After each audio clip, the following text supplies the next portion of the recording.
Wow.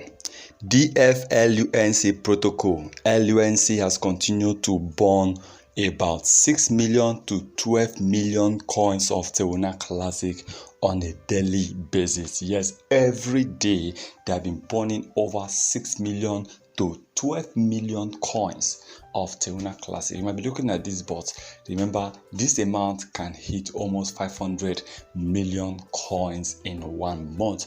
Binance, which is the number one, sometimes burn 1 billion. So you can see that Dflunc protocol are really doing great work for Tewuna Classic. They are the second after Binance. In fact, Binance have been able to burn about 35 billion coins so far, while Dflunc has been able to burn 3.25 billion coins of Tewuna Classic.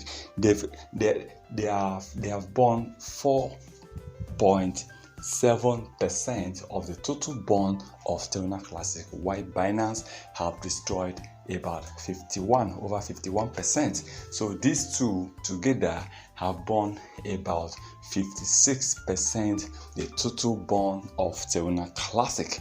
You can see that Dflunc protocol, they are really trying.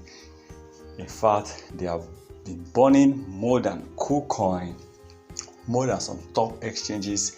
We hope to see they'll be burning after Binance, but this burn portal are really doing great work for Tewuna Classic LUNC. So kudos to DFLs, bravo to DFLC. They have really done great work for Tewuna Classic LUNC. Let's hope for more burning, let's hope for more burn portal to increase, and let's hope to see them also start hitting more than what they are currently burning, 6 to 12 million on the daily. Imagine they start burning 20 to 50 million. That is going to be amazing for this burn portal. Please remember to subscribe, turn on notification in order not to miss our next videos.